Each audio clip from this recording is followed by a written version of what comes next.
Welcome to Grumpy Vegan Grandad, Dan here. This is a response video to a guy called Glider Guy, 16-year-old Australian guy. Now, my attention was brought to this guy because I was looking at one of Tash Peterson's posts on Instagram. And I noticed in the comments that someone had said, "Have you seen Glider Guy's response to this video?" So I took it upon myself to go and have a nosy and have a look. And what I found wasn't too great. Very inconsistent, very ill-informed, and your typical ignorant 16-year-old response to current affairs, to the cause of the vegan movement. And yeah, he seems like a very sort of let's slag vegans off because it gets me loads of views. I mean, this guy's got a massive channel, 192k subscribers, 18 million views, lifetime views, last 30 days, 1.97 million views. So he's got some clout out there to what I can only assume are really young people. And I want to do this response because I find it hard to hear people of this age slagging off veganism and animal rights when it is their future that is in jeopardy. I mean, this guy is in Australia.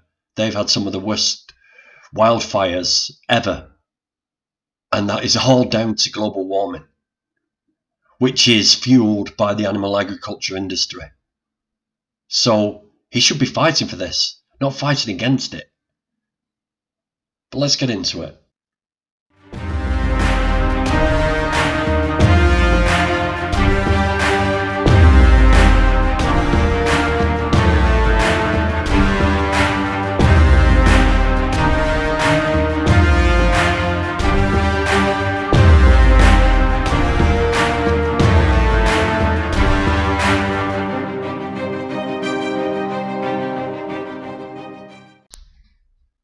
Get along too well. And today we have possibly the most insane vegan animal rights activist I've ever seen on the internet. If you end up enjoying this video at any point, please make sure you subscribe. We're getting really close to 200,000 subs and it would really mean a lot to me. Anyway, enjoy the video. So today I found a vegan animal rights activist called Vegan Pratt. Can't say that word in the first minute of this video. But basically, Vegan Pratt is a vegan animal rights activist from Australia, from my own country, who basically— Oh, your own country. Let's think about that for a minute. Didn't us English colonise Australia in the 1700s? Didn't we colonise, and then for over 100 and odd years, didn't we massacre the indigenous people, the people who live there naturally? Didn't we massacre them? Take a look at this.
And it's still going on.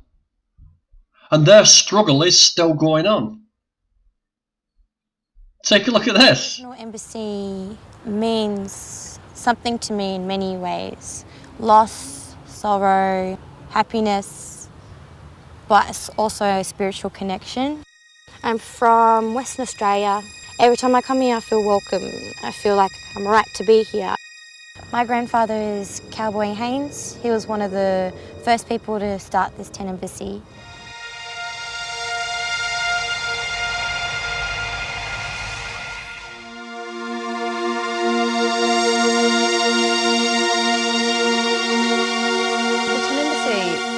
The idea for it was initiated by my dad. He organised a group of young men and they decided together that it would be really important action. As it turned out, it was. The Prime Minister of Australia of the time, Billy McMahon, had delivered a widely awaited speech on land rights in Australia. And the speech said, in effect, there ain't gonna be any.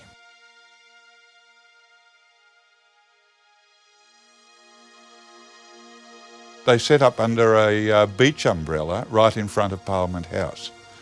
It was covered in the local newspapers, if you like, as a one-off event. Diplomats came to have a look at it. Some politicians came to have a look at it, and it acquired a status of its own. The time of white domination of the black movement is over. It's time for black people to do things for themselves and get things for themselves, because it's the only way they'll ever get anything, and we're getting it. Fairly quickly, it began to annoy the politicians. There was one famous politician who said really early, it looks like a blacks camp out there, and called for it to be removed as a sort of an eyesore.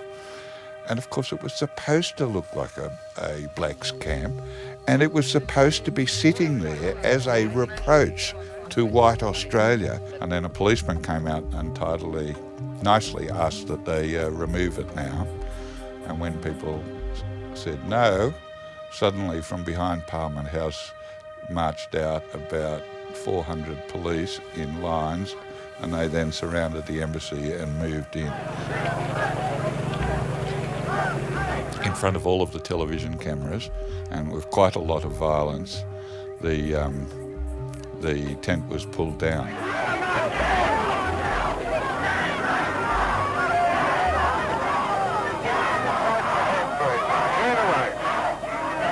And they were, in effect, fighting for their lives to protect this tent, this symbol. I saw a policeman who was banging a person's head against what was a tap fitting in the grass. And I grabbed the head of the police special branch and pulled him over with me, and we pulled the policeman off the Aboriginal person.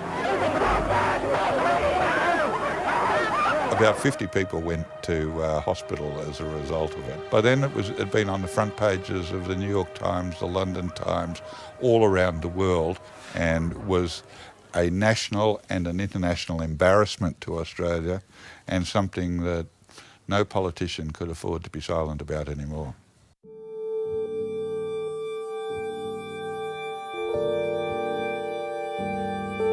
The embassy has been a platform for people to have a voice. That voice hasn't always been listened to. We've got, the highest rate of child imprisonment. We've got really high rates of deaths in custody. These issues aren't going away. We're having child removals at a higher rate now than when the Stolen Generation and Bringing Them Home report was written. It's about 14 times higher. We've got incarceration rates that are many times higher than they were even under South African apartheid.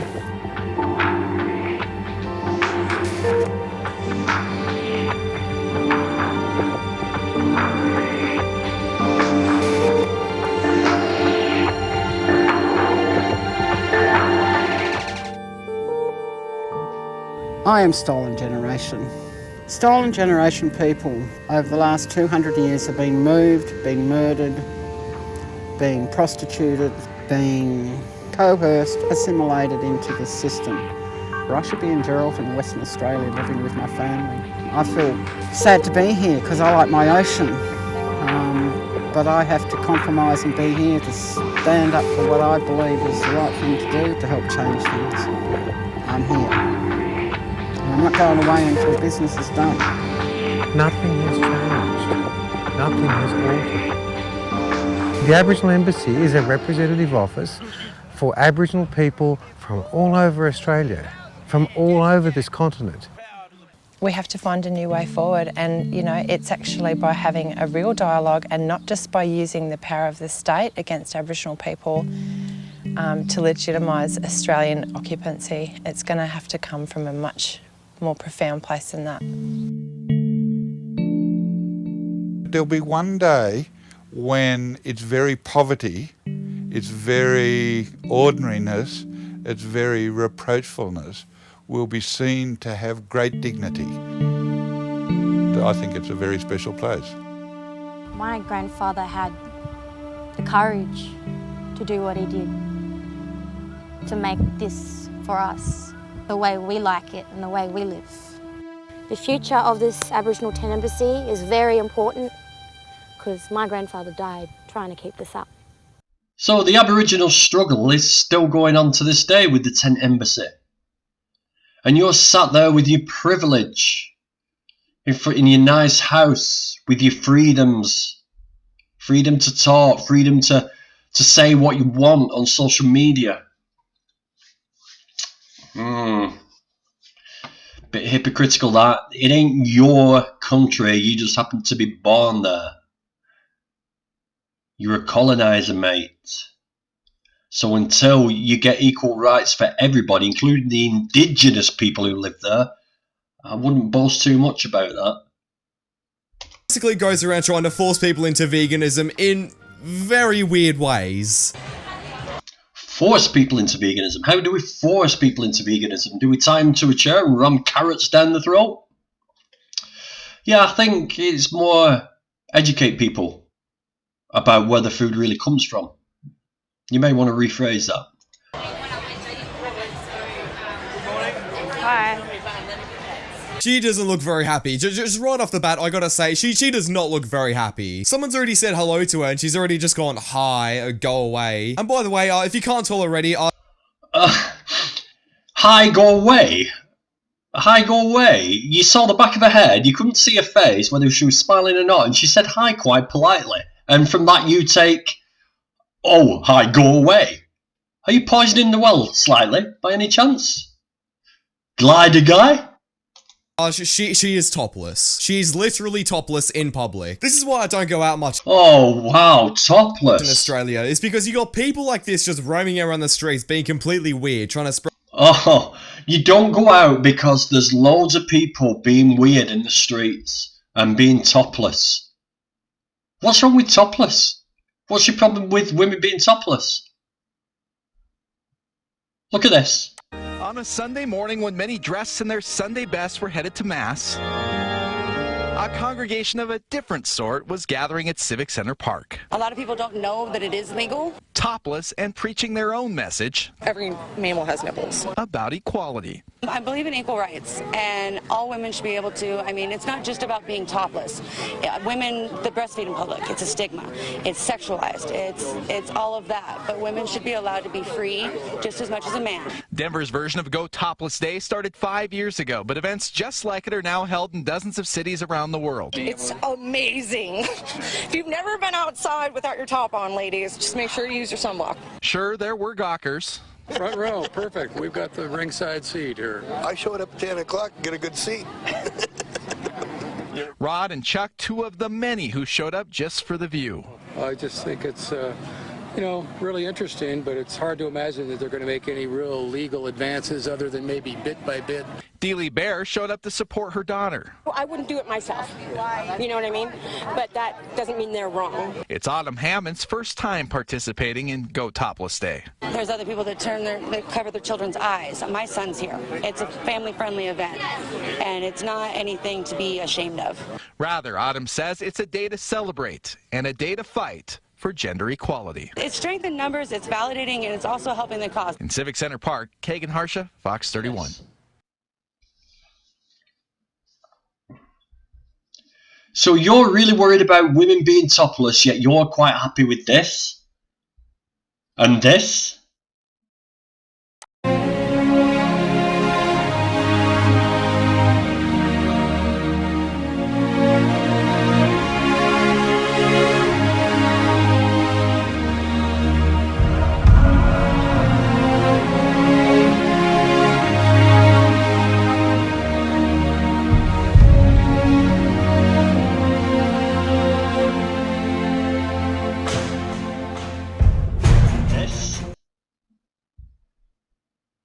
Well, whatever floats your boat, kid. Whatever floats your boat.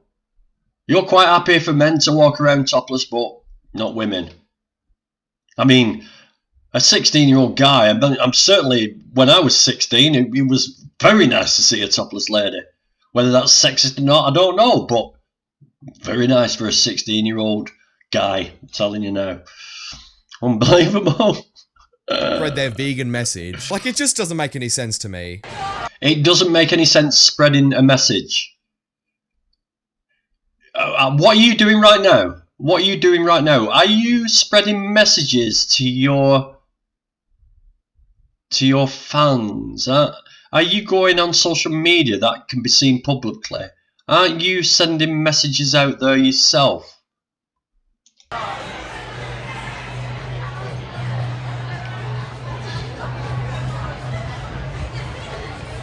Do you know what happens to cows? She's been talking for 4 seconds and I already want to click off the video. I already want her to stop talking. This is why I don't respect vegan animal rights activists that much, is because they just go around, right? They just go around town just screaming at people, expecting anything to change. Like you know, you've got your vegan message or whatever. Who are you trying to do? Who are you turning vegan by yelling in the middle of the streets, just annoying everybody? No one's gonna listen to you if you're gonna be annoying. What you need to do is actually be respectful and just politely ask, like, oh, have you ever considered being vegan? Of course, not many people are gonna listen to you because meat tastes so damn good, but at the end of the day, like, you're not gonna get anyone to be vegan by screaming in the streets while you're... Really? So, basically what you're saying is that meat tastes good. That's your argument against veganism. Well done. Well done. Well done on that. And you're also saying that nothing has changed, nothing will change by going out... I mean, she's not even screaming. She's got a microphone on, which is amplifying her voice. You've got traffic, you've got the hubbub of the restaurant, you've got... So that's why it sounds like she's shouting. She's talking loudly. She's talking loudly so people can hear a message. Nobody will listen. Unbelievable. Unbelievable.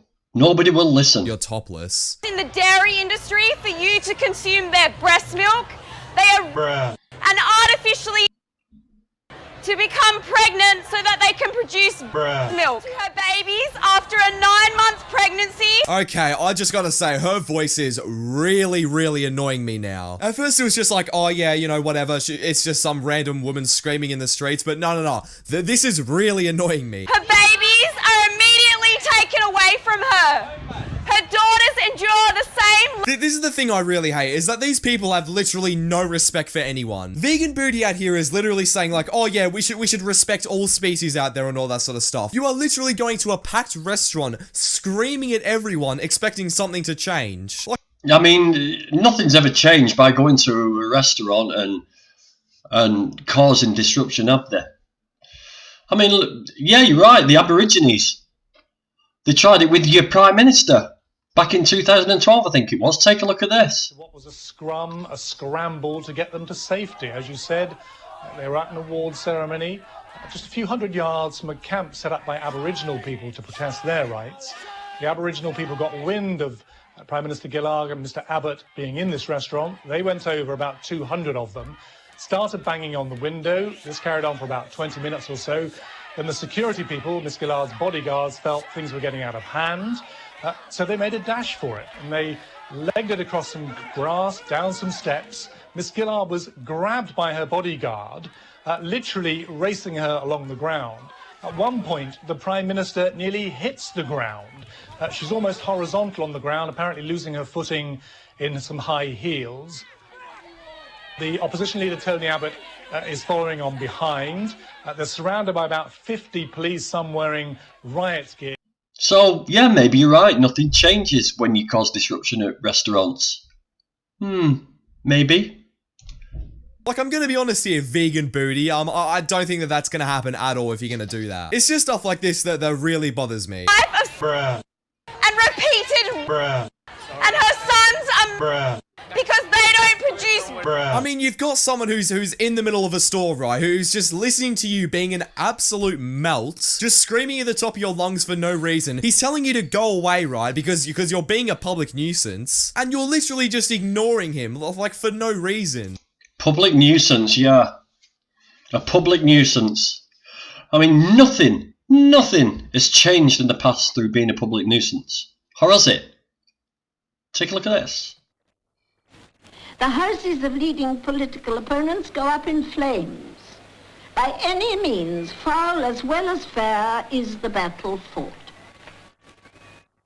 Then comes the day of the Derby at Epsom in 1913, as always attended by the King and Queen and enthusiastic thousands. The race starts like any other. But when the horses reach Tattenham Corner, there comes a shock.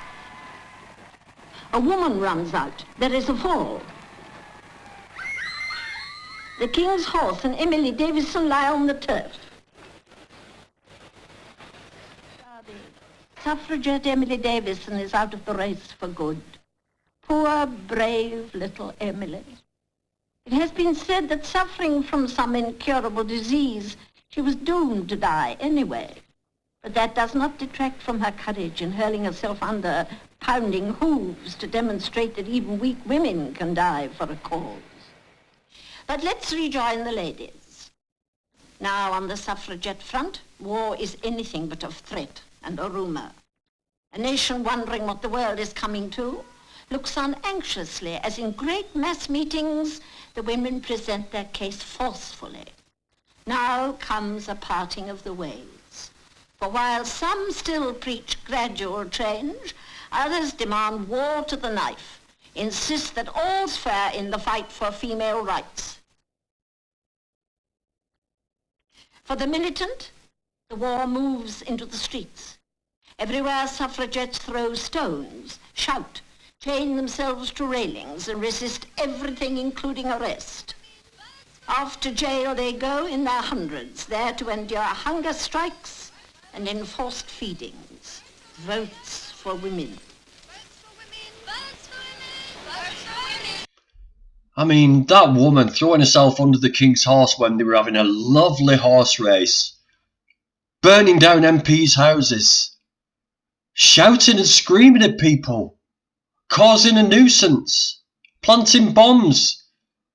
Those bloody suffragettes, what did they hope to achieve by all that? Nobody's going to listen. Oh, hold on a minute. They got the votes for women in the end, didn't they? They got women's rights. They changed a lot. Oh!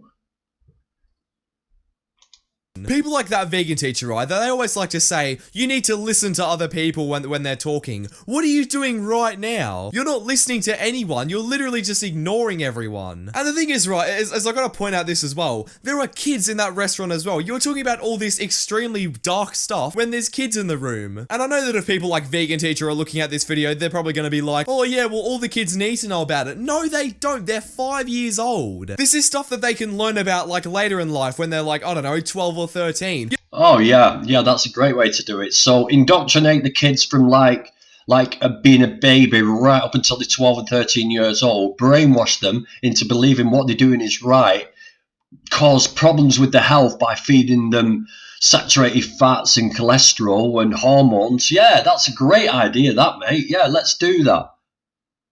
Why not bring the kids up on plant-based food? Yeah, wait until they're 12 or 13 years old, show them the slaughterhouse footage and the oppression that goes on with the animals and the ill treatment and animal abuse, and then let them make a decision whether they want to start eating meat and dairy and eggs at that point, maybe, yeah? Maybe that would be a better idea. Why do you think? Why would you lie to children? Why not tell them from the beginning? If it's so normal, why not tell them at 5 years old what happens? Tell them that baby cows, male cows, get shot because they're no use. And they might make their own decision even at 5 years old. Give them some credit. They might not want to. You don't just go out in the streets and start screaming stuff like this, unsolicited, with no one's approval. This is just like completely messed up. Oh, I wasn't aware you needed approval to protest. I thought that you just went and did it when you felt strongly about something. You went out and you go out and you protest. I don't think you need permission. Well, not yet anyway. Her male baby's only days to weeks old when they're shot in the head. Your voice is so just high-pitched and screeching. Oh my god. No, her voice is screeching and loud because she's got a microphone around her neck. I don't know whether you noticed, because you obviously do YouTube videos, so you know about microphones. So, yeah, she's got a microphone. It amplifies everything. It's really close to her voice, but she's trying to speak loudly so that the people in the restaurant and over the top of the traffic, that she can be heard and get a message out. God, this is actually hurting my ears at this point. Like, I can't even lie. This only happens because you choose to consume animal products. Every time you consume dairy products, you are paying for No, they're not. What are you on about? I don't really understand why vegans always say this all the time. Like, oh yeah, if you eat animal products, you're paying for all this bad stuff. Like, no, I'm paying for food, and I. No, he's not. Don't tell me he really is that dumb. Glider guy, are you really that dumb? Do you not understand? Do you not understand how all this works? You buy something, someone has to produce it. If you want a piece of meat, some dairy, some eggs, somebody has to go and kill an animal to produce that.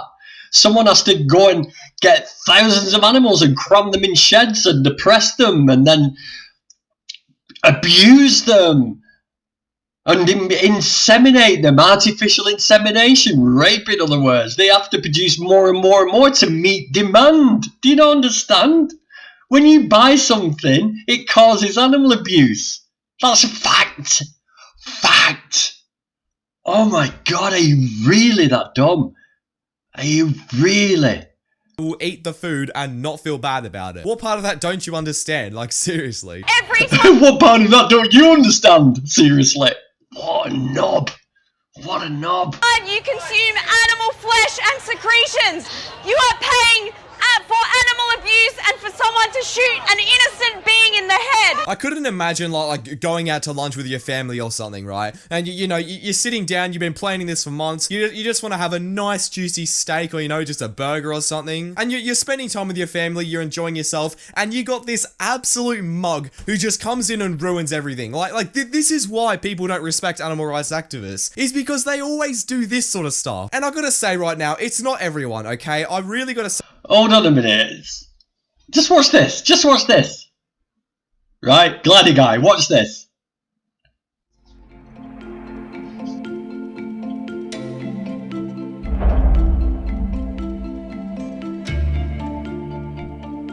Greensboro 4 were yours truly, Joe McNeil, David Richmond, Junior Blair, and Frank McCain. We all lived in the same dormitory. I think we were all very young. I was the youngest, I was 17.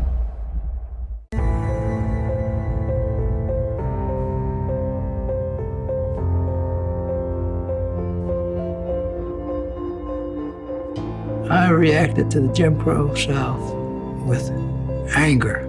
I did not believe for 1 minute that I was a second-class citizen, that I was inferior in any way to whites, greens, whatever. I couldn't live the lie. We decided to take a stand. Let's go. Let's do it.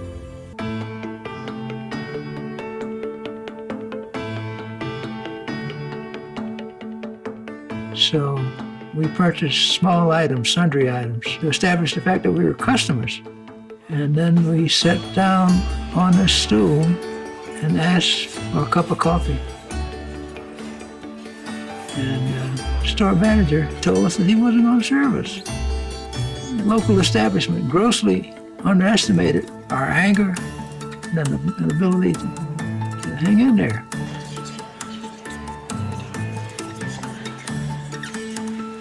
So when we were leaving the store, the Associated Press was there. And they said, "Hey, boys, what you gonna do?" We said, "Well, we're gonna come back. And we're gonna keep coming back until you decide to serve us." We started growing. First day 4, the second day, probably 16 or 20. It was organic. It's a mind of its own. It kept growing.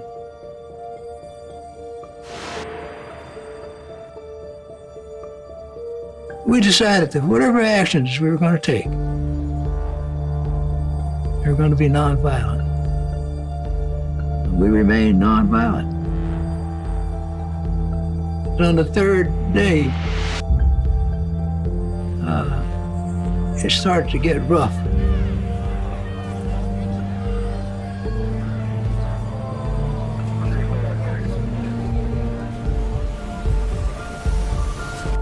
At any time, we could have been carried out of that store in a pine box. We didn't want to be martyrs, but we had to do what we needed to do. I was a student at Fisk University in Nashville.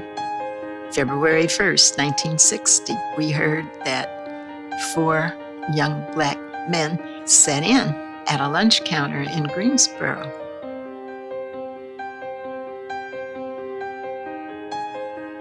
We had our first sit-in Nashville on February 13th.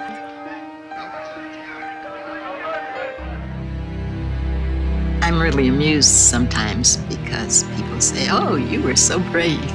And the truth is, I was afraid the whole time.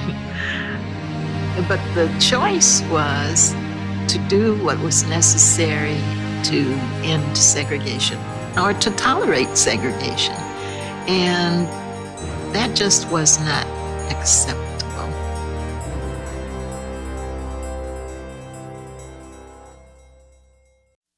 Greensboro became the message. It was like, if they can do it in Greensboro, we too can do it.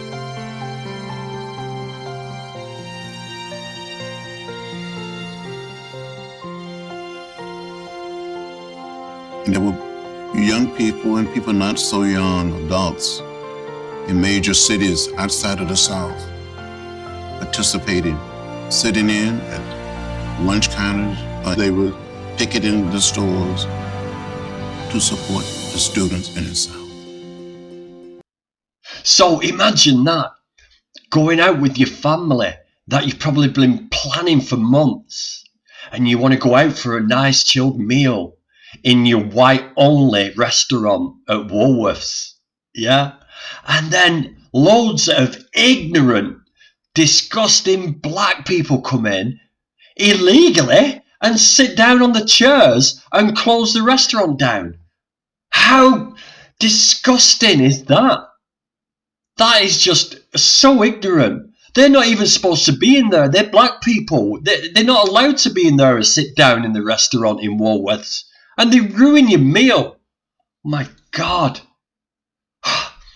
It must be terrible to have your meal disrupted by people wanting to stop oppression. God. Say that it's not everybody, but people like this, right, who have the most clout out of everyone in, like, out of the vegan community, they are basically the voice of all vegans, which sucks, because there's so many people out there, right, who just respect animals and just don't eat meat because they don't want to. But then you— No, all vegans are the same. We all want the same thing. We all want the same goal. Yeah? We want to stop animal abuse. That's what veganism is. I suggest you go and look up and find out and study what veganism is all about. Maybe get a better understanding before you go spouting off to all your little kiddie followers. Yeah? My God. You have people like this who go out in public and annoy everyone for no reason whatsoever. This is why people— No, it's not for no reason whatsoever. It's not for no reason whatsoever. It is for a reason to stop oppression and murder, stop the Holocaust of 75 billion land animals, up to 3 trillion marine animals, millions of animals for experiments and testing, drugs testing, for leather, for suede. for clothing, for fashion. It's not for no reason. People don't respect vegan animal rights activists and vegans for that matter, which sucks because yet again they're not doing anything wrong. These beings are as sentient as our beloved dogs and cats. That's literally what I'm saying. This person right now who's telling this woman to shut up, I could not agree more at this point. Just so irritating and annoying. I couldn't imagine this. They are no different to them. If I was speaking out for the dog abuse, you'd be calling me a hero. And here you are telling me to shut up. Yeah, but everyone's telling you to shut up because you're being annoying. No one wants to listen to you. Even if you were talking about dog abuse and whatever, you're still in public, topless, screaming at the top of your lungs about awful things when there's kids around you. Do you have... Yeah, exactly, mate. Glider guy, you're so right. I mean, fancy going around talking about issues like that. Really? I mean, look at this. In the early morning hours of June 28, 1969, a riot broke out in front of the Stonewall Inn in New York City. The violent protest became known as the Stonewall Riots. The Stonewall Riots were a watershed moment in the gay rights movement, sparking activism and awareness across the United States. We'll look at the roots of the riots, the events, and their lasting impact. In the 1950s and 60s, homosexuality was still considered sodomy and illegal in 49 states. The punishments varied greatly by state, ranging from heavy fines to imprisonment. In society, members of the gay community were often subject to violence, harassment, and discrimination. In New York City, gay bars were havens for people with diverse sexual orientations and gender identities, places where they could avoid harassment and violence. The Stonewall Inn served as a popular refuge. The Stonewall Inn was owned by the Mafia. The Mafia bribed the police to look the other way. In turn, the Mafia made money overcharging patrons for drinks. Even so, the patrons were not fully safe from homophobia and discrimination. The Mafia would extort wealthy patrons, threatening to out them to their employers and families.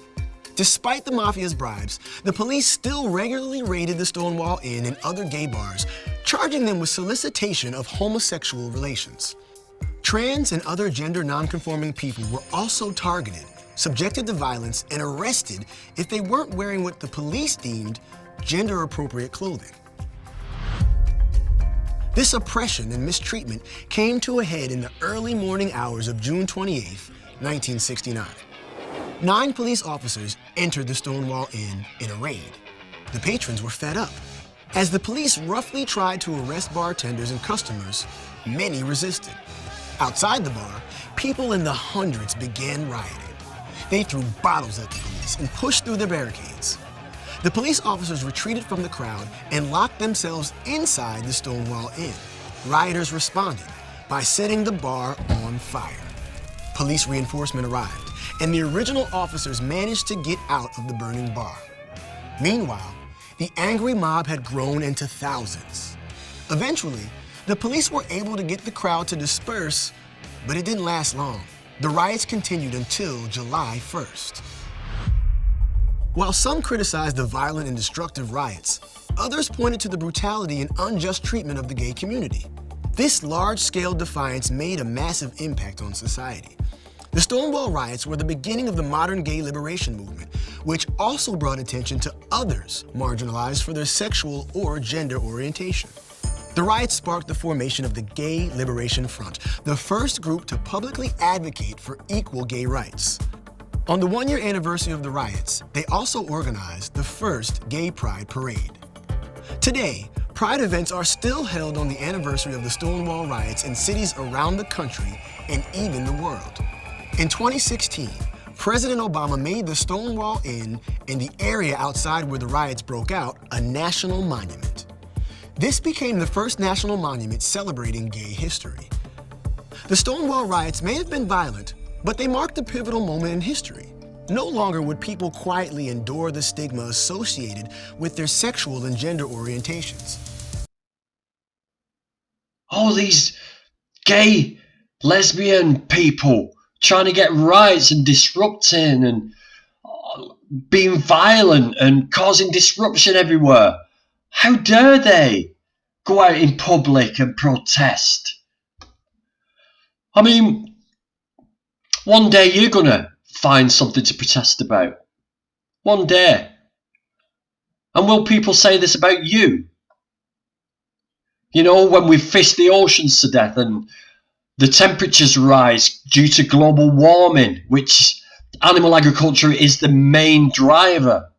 When all the sea levels rise and land masses reduce in size and your food prices go up and you can't afford to stay in your house, and you're going to want to protest. And are people going to call you a melt for disrupting and causing problems, going protesting at the rich people who live on top of the land in the big houses? Disrupt their restaurants to get your message across that you're starving down in the lower levels of the landmass. How are you going to feel? You melt. Have no respect for anyone but yourself. Again, like you like to preach being kind to everyone, all you vegan animal rights activists, and you go out and you do this. Like, where's the correlation? Just because they're... The correlation is right there, my friend. The correlation is right there. You care about humans and other humans by the sounds of it. So stop buying marine life. Stop buying fish. Stop buying prawns, shrimps. Stop buying marine animals. Have you seen Seaspiracy? Watch Seaspiracy. Yeah? And see how all the ships in Southeast Asia, all the fishing boats, are using slave labour because they cannot survive without slave labour. It's not profitable enough without slave labour. So maybe you should boycott that and do something about that on your big channel. And stop human slavery going on. Cows, pigs, chickens and fish. There is no moral difference between them. There is no moral difference between a dog and a... You just don't listen to anyone, do you? Like again, you just step to the side and ignore people. You're trying to get everyone to listen to you, but you can't listen to anyone. She's trying to shut her up. Why would she listen to somebody trying to shut her up and tell her to be quiet and tell her to stop talking like that because it's upsetting her and her kids? She's not having a conversation with her. Else. The reason that you're so up in arms about this is because you haven't heard the side of the story from anyone else. Is because you don't listen to anyone else. This video that you uploaded, I don't know why you've uploaded it because it just looks so bad on your part. I don't really understand. Children do not need... I think she looks brave. I think she's got some bollocks, which is more than you've got. You don't need to touch me. You're feeding your children animal abuse, and your children have the right to know that you are feeding them animal abuse. Watch the Australian documentary Dominion on YouTube to see the truth. This documentary exposes the abhorrent animal cruelty inside Australian meat, dairy and egg industries. I bet you can't even watch 10 minutes of this documentary. No, I probably wouldn't watch 10 minutes of your documentary because it'd probably be boring. I'd rather spend my time doing literally... Boring? Your Dominion documentary is boring. What? Oh my god. Such a teenager. You can tell you're 16. On grown-up issues. You've got no conception of what this is all about. Anything else with my time, to be honest. I would rather stick my hand in a 300-degree hot oven for 2 hours than watch your documentary. I do not care. I've seen so many people talk about these documentaries and how most of them are fake. They're all scams. They Oh yeah, they're all fake. They're all scams. Yeah, so somebody's bought a load of cows. They've hung them upside down. They've slashed their throats open just to make this fake documentary. Yeah, you're really going to do that. Vegans are going to get a load of sheep and get sheep shearers to bash them about just so that we can make this fake documentary. What a total prat you are. They all use like music to make you feel bad or whatever. It's just not something... Nah, it's not the music, mate. It's the images that make you feel bad. I want to waste my time watching, to be completely honest with you. How about you actually like listen to other people, then I'll watch your documentary. No, how about you watch the documentary? You watch the documentary if you can, if you've got the bollocks to do it, glider guy. Yeah? You watch the documentary and then you will be informed on what she's talking about. Instead of sprouting your ill-informed, absolute garbage reaction to her video. This is what you're supposed to do. You're supposed to look at both sides. Are you aware of that? You look at both sides, not just one side, not just your side. Unreal, mate. Unreal. Like vegan booty, right? If you're watching this video right now, how about you listen to what I have to say? No, how about you just instead shut of up, just you telling prick. everyone else what to do? Because you don't have any don't know how to. Go onto YouTube now and search 2020. We can thrive and survive on a plant-based diet. There's absolutely no need to pay someone to rape a cow or shoot. Yo! That guy's an absolute legend. Oh my god, he just fully yanks the card from you. That is hilarious. I love that. That is so funny. Pig in the head. Yeah, it's so funny, isn't it? Yeah, a big guy goes over to a young girl, rips the placard out of her hands. Yeah, what a hero. What a hero. Just because you take my son. You legend, mate. You absolute legend. This guy right here will go down as an absolute icon of Australia. Oh, that is class. This guy just does not care. Just fully yanks the sign away from her. And now for the last, like, what? I don't know, 2 minutes of this video, she just goes on a little rampage and just sits there, just being completely stubborn, not wanting to listen to anyone. But that guy on screen... Unbelievable. This guy to this 16-year-old boy is a hero. Wow. Absolute wow. You know, yeah, all those Aboriginal people who were suffering, who were the most imprisoned, the most abused, ill-treated, ill-educated people out there, and you don't give a fuck. Why aren't you protesting about that? Why aren't you saying something about that? And it's because of people like Tash Peterson who protest and have the balls to go out there and speak up for rights, for any rights at all, that you can sit there and you can say whatever you want. You can put your videos out on social media and you can say what you want without fear of arrest, without fear of imprisonment. You've got freedom because people like Tash Peterson and all the predecessors fought for rights for us. That's why you can do what you can do, you privileged little twat. What a total prat. Save the animals. Save the planet. Save yourself. Go vegan. Fucking Grandad.